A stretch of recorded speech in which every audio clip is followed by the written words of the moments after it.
During my college years, I worked as a babysitter to supplement my income without being bound by a set work schedule. I mostly looked after a 4-year-old boy from a single family a few times a week. The boy was generally quiet, making it simple to care for him. He seemed to enjoy my company despite spending much of his time watching TV and playing with toys. It was my sixth time babysitting him on this particular occasion. I arrived at his house just as his parents were leaving, and they said they'd be back around 11 p.m. They asked that I make sure he was in bed by 9 p.m. The first few hours of the evening passed as expected. For dinner, I watched TV with the boy and made him a small frozen pizza. He told me he needed to use the lavatory after he finished eating and left for a few minutes. When he came back, he inquired about some shuffling noises coming from the basement. I was perplexed, but I quickly turned off the television. As soon as the TV went off, I could hear something moving around down there. I couldn't make out what it was because it was so faint. Because the boy was clearly terrified, I reassured him that everything would be fine and that it was most likely just a small animal that had gotten in. I asked him to wait upstairs while I went downstairs to investigate. The shuffling had stopped by this point.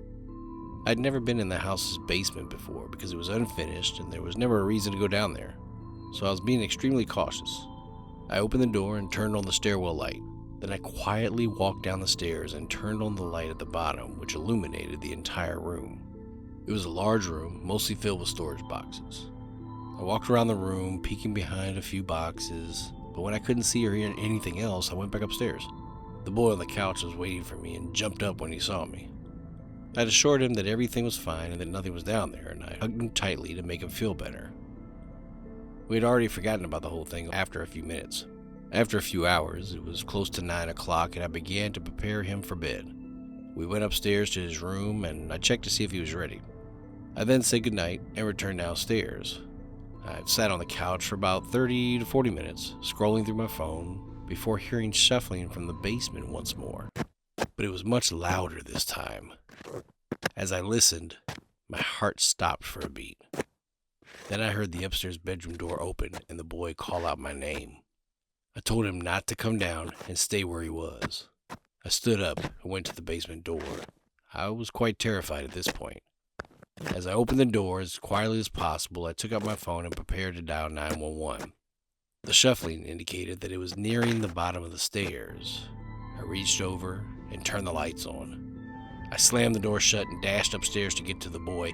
Then I ran out the front door and dialed 911. As I waited for the cops, I stood across the street from the house, staring at the windows. I also called the parents to inform them of what had occurred and to request that they return home as soon as possible. When the cops arrived, I told them what had happened. As I turned on the lights by the stairs, I noticed a half-naked man crouching at the bottom, searching through a storage box. They meticulously searched the house and discovered clear evidence of recents living in the basement, including piles of trash shoved into boxes, but no one was found. When the parents arrived, they thanked me for calling them and discussed the situation with the police. I was able to go home about an hour later after they had secured the house and filed the reports. I spent the next few days extremely shaken and paranoid. I kept in touch with the parents for a few weeks to see if there were any updates on the man, but nothing came up. We eventually lost contact because I no longer wanted to babysit. The most terrifying aspect of it was he was never caught, and he could be living in someone else's basement right now without their knowledge. Sarah, my best friend's daughter, had just turned 7. I would occasionally keep an eye on her as needed. They lived in a beautiful Washington home surrounded by trees and mountains. Because the nearest neighbors were several miles away, I always appreciated the peace and quiet while staying there. Anyway, my friend asked if I could babysit Sarah for 2 days while she was away on business. I agreed and arrived at her house a few weeks later. We talked for a while, then ate lunch together before she finished packing and left to catch her flight. I spent a few hours with Sarah, listening to her talk about school and her friends. Then I took her shopping for dinner and dessert. We returned home around 8 o'clock and agreed to watch a movie before going to bed. I was sitting on the couch scrolling through the list of movies when Sarah asked, "Who's that?" I looked at the front door where she was pointing and then heard someone knock.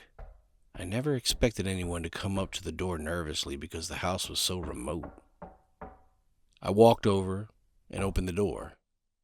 On the porch, there was a tall man standing. When I opened the door, he looked surprised. "Can I assist you?" I inquired. He leaned to the left, peering through the crack in the door, and said, "Sorry, just checking to see if anyone was home." He then turned away and began walking. Obviously, I found this strange and slightly creepy. I shut and locked the front door, then went to the back door and did the same. Sarah inquired as to who it was, and I informed her that it was simply a neighbor. Then I went back to the couch and began watching a movie. We both enjoyed the film, though it was a little longer than I had anticipated. I told Sarah it was bedtime, and then followed her upstairs as she prepared for bed. I returned to the couch after she had gone to bed. It was after 10 o'clock, and I wasn't too tired, so I decided to watch something on TV and unwind for a while before going to bed. I began to hear a crunching sound coming from somewhere as the TV played. I turned down the volume and paid closer attention. It was coming from behind the house. Looking around, I went over to the back door and turned on the back porch light. All I could see was an empty porch with trees in the background. I stayed there for a few more minutes, listening before returning to the couch. I wondered if my mind was playing tricks on me because I was creeped out by being in a house surrounded by a forest in the dark. I was always safe during the day and actually enjoyed it, but as soon as the sun went down, I became a little uneasy. Anyway, I turned up the volume and decided to lie down to get more sleep. It apparently worked too well, because I promptly fell asleep on the couch. I awoke a few hours later to find the TV still turned on. I turned it off and sat up, tiredly rubbing my eyes. But then I started to feel uneasy again as I noticed how quiet the house was. There was absolutely no sound. Then I heard the same crunching sound, but this time it sounded like footsteps. It was coming from the right side of the house, right next to the room where I was. They came to a halt a few seconds later, seemingly right outside one of the windows with the curtains drawn. I'm terrified. I walked slowly and quietly over to the window and pulled back the curtain. There was nothing there. I looked around but couldn't find anything. I assumed I was hallucinating and was simply exhausted, so I got a glass of water and went upstairs to bed. The next morning, I made us some breakfast and we sat down to discuss our plans for the day. However, while we were discussing our plans, Sarah inquired as to why I was walking around outside last night. I paused for a moment before asking her what she saw. She claimed she heard someone walking around the house for nearly an hour after she went to bed. Chills ran down my spine, and I told her to stay inside when I went outside to look around. I grabbed a small knife and walked out the front door. Walking around the house, I couldn't tell if anything was from the night before or if I'd already been there. However, there were some scratches on the wall near some of the windows and doors. Everything else appeared to be normal. Because the garden was mostly thick grass, I couldn't tell if there were any footprints. As I returned to the front door, I noticed the same man from the day before walking down the street in front of the house. He was just passing by, but this house was pretty far from anything else, so he had to have walked at least a couple of miles to get there. I went back inside and told Sarah that we were going to the mall to walk around today. I didn't want to be at home any longer, so I tried to spend as much time away as possible. We stayed out for a while and didn't get home until 6 o'clock. Soon after, my friend called to check in on us. I told her about the strange man I had seen and described his features. She claimed to have recognized the man from a few weeks ago. He apparently came up to her house and asked to stay the night, which she obviously declined. We agreed that if anything else happened, I would take no chances and would contact the authorities. As the sun began to set, I double-checked all the doors to ensure that they were securely locked. Around 9 p.m., Sarah and I were playing a quick board game before going to bed when we both heard a soft tapping noise coming from outside one of the windows. I slowly stood up and told Sarah to stay calm. Then a loud scratching came from outside the house, right next to the window in the room we were in. I snatched Sarah and dashed into the garage. We got in the car, and I backed out of the driveway as quickly as I could, making sure the garage door was completely closed before driving away. As we drove away, I couldn't see much into the darkness, but Sarah said she saw someone running into the trees behind the house. I pulled into a hotel parking lot and reported the incident to the police. Then I called my friend to inform her of what had occurred. We were met at the hotel 10 minutes later by 2 officers who informed us that 2 more were at the house looking around. I told them everything and described the man to them, and they eventually left. We ended up spending the night in a hotel room. My friend called the next morning to say her flight had just landed and she'd be back in an hour, so we went over to her house. We waited in the driveway for her to arrive, then went inside together to make sure everything was okay. I stayed for a few hours to talk about everything, then said my goodbyes and left. It was definitely one of the scariest things that had ever happened to me, but thankfully, the man was apprehended a month later after being reported by several people for attempting to break into their homes.